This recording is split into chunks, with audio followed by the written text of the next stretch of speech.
Hello student, yes, आज की video में हम संज्ञा टॉपिक को डिस्कस करेंगे। संज्ञा क्या होता है? वैसे तो आपने संज्ञा के बारे में अपनी पिछली क्लासेस में पढ़ा है। अब ये देखो, ये पिक्चर देखो, इसमें कौन है? एक व्यक्ति है, माधव दास।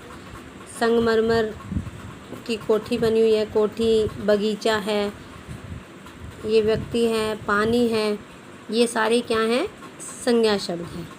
तो इसकी परिभाषा हुई, किसी वस्तु, स्थान, प्राणी या भाव के नाम का बोध कराने वाले शब्द को संज्ञा कहते हैं।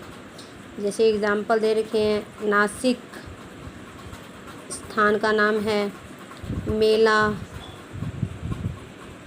है, जैसे पुस्तक है, पुस्तक क्या है? वस्तु है। सुंदरता ये भाव है।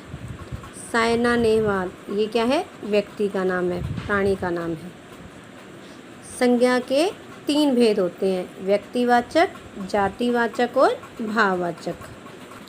पहला हमारा है व्यक्तिवाचक। जिस संज्ञा शब्द से किसी विशेष व्यक्ति, वस्तु अथवा स्थान का बोध हो, पता चले, उसे व्यक्तिवाचक संज्ञा कहते हैं। जैसे गांधी जी, कर्ण अर्जुन, दिल्ली, भारत, गोदान, प्रेमचंद, ये सारे नाम हैं, किसी भी व्यक्ति या वस्तु विशेष के नाम हैं, इसलिए ये सब क्या हैं? व्यक्तिवाचक संज्ञा।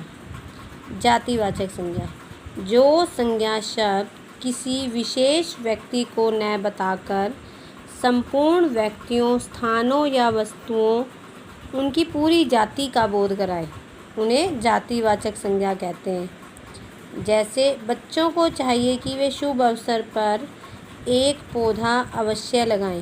देखो, बच्चा, अब बच्चा कोई भी हो सकता है, लड़का भी हो सकता है, लड़की भी हो सकती है, पूरी जाति का पता चल रहा है। पौधा, इसमें एक पौधा नहीं, मतलब उसके सभी जाति का पता चल रहा है। और एग्जाम्पल है, जैसे नदियों, आम, गाड़ियों, ये सारे क्या हैं? जातिवाचक संज्ञा के उदाहरण हैं। अगला हमारा है भाववाचक संज्ञा। जो शब्द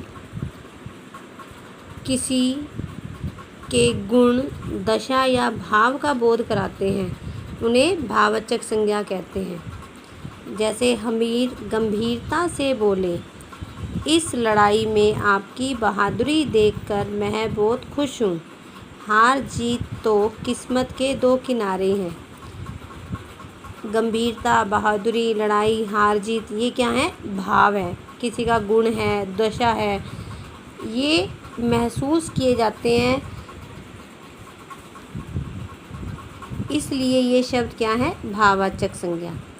गर्मी में प्यास से हर कोई बेहाल है। बुढ़ापा सदैव कष्टदायक होता है। गुलाब की सुंदरता अद्भुत है। प्यास, बुढ़ापा, सुंदरता, ये भी भाववाचक संज्ञा है। जातिवाचक संज्ञा के 2 अन्य भेद भी माने जाते हैं। समुदायवाचक, जिन संज्ञा शब्दों से समूह या समुदाय का बोध हो, उन्हें समुदायवाचक संज्ञा कहते हैं। इन्हें समूहवाची संज्ञा भी कहा जाता है।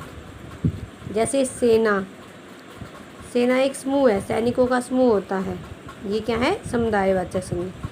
कक्षा, भीड़, परिवार, ये भी समुदायवाचक संज्ञा शब्द है। द्रव्यवाचक, जिन संज्ञा शब्दों से किसी द्रव्य पदार्थ, लिक्विड कह सकते हैं हम, या धातु का बोध हो, उन्हें द्रव्यवाचक संज्ञा कहते हैं। जैसे ये हो गए आभूषण, हो गए सोना, तेल, लिक्विड कोई भी हो सकता है, पानी, गेहूँ, ये सारे क्या हैं? द्रव्यवाचक संज्ञा। और एग्जाम्पल इसके हैं, दूध, घी, चावल।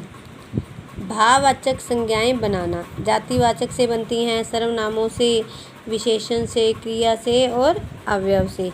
या आप जैसे देखो, मनुष्य से मनुष्यता या मनुष्यत्व, नमक से नमकीन, अपना से अपनापन, कठिन से कठिनाई, पढ़ना से पढ़ाव, जीतना से जीत, देखना से दिखावा। अवयव से जैसे निकट से निकटता, शीघ्र से शीघ्रता। भाववाचक संज्ञाओं को केवल महसूस किया जा सकता है, ये अगणनीय होती हैं, इनको गिना नहीं जा सकता, तथा सदैव एक वचन में होती हैं। जातिवाचक संज्ञाएं गणनीय होती हैं, इनकी गिनती की जा सकती है। जब व्यक्तिवाचक संज्ञा किसी विशेष गुण को प्रकट करती है तो वह जातिवाचक बन जाती है। जैसे घर घर में एकलव्य पाए जाते हैं। वैसे तो एकलव्य एक व्यक्ति का नाम है, लेकिन उसका एग्जाम्पल दिया गया है तो हर घर में पाए जाते हैं। तो इसमें क्या हो गया, गुरु भक्ति व संघर्षशीलता से युक्त विद्यार्थियों के बारे में बताया जा रहा है। जातिवाचक संज्ञा का प्रयोग बहुवचन में होता है। भाववाचक संज्ञा बहुवचन के रूप में प्रयोग करने पर जातिवाचक संज्ञा बन जाती है। जैसे बुराइयों से बचो। जातिवाचक संज्ञा व्यक्ति विशेष के गुण को बताते समय व्यक्तिवाचक संज्ञा के रूप में बदल जाती है। जैसे गांधी जी ने देश को अहिंसा का पाठ पढ़ाया। यहाँ पर गांधी जी शब्द जाति की बजाय महात्मा गांधी को दर्शा रहा है। ये हमारा लेसन कंप्लीट हो गया है। फिर भी एक बार दोबारा देख लेते हैं। वस्तु, स्थान, प्राणी या भाव के नाम को संज्ञा कहते हैं। संज्ञा के 3 भेद हैं, व्यक्तिवाचक, जातिवाचक और भाववाचक। समुदायवाचक तथा द्रव्यवाचक संज्ञाएं जातिवाचक संज्ञा से के अंतर्गत मानी जाती हैं। भाववाचक संज्ञाएं प्रायः अगणनीय होती हैं तथा ये केवल महसूस की जाती हैं। भाववाचक संज्ञाएं सदैव एक वचन में प्रयुक्त होती हैं। भाववाचक संज्ञाओं का निर्माण संज्ञा, सर्वनाम, विशेषण, क्रिया तथा अवयव से होता है। जातिवाचक संज्ञा का प्रयोग बहुवचन में होता है। बहुवचन रूप में व्यक्तिवाचक संज्ञा जातिवाचक संज्ञा में बदल जाती है। ये आपका लेसन कंप्लीट हो गया है। आपने ये लेसन अच्छे से रीड करना है और एक्सरसाइज ट्राई करनी है।